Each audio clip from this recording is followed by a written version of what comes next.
देवमयी पूज्य गोमाता आज पवित्र फाल्गुन मास शुक्रवार रे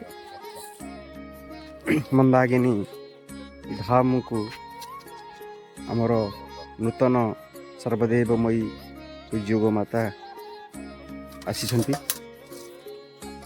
आज स्नान आदि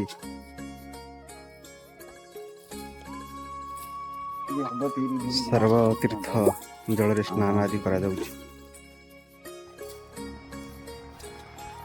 महिला को जने कहि से आसले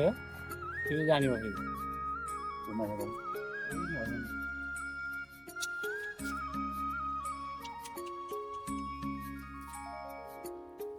बाला गंगा जी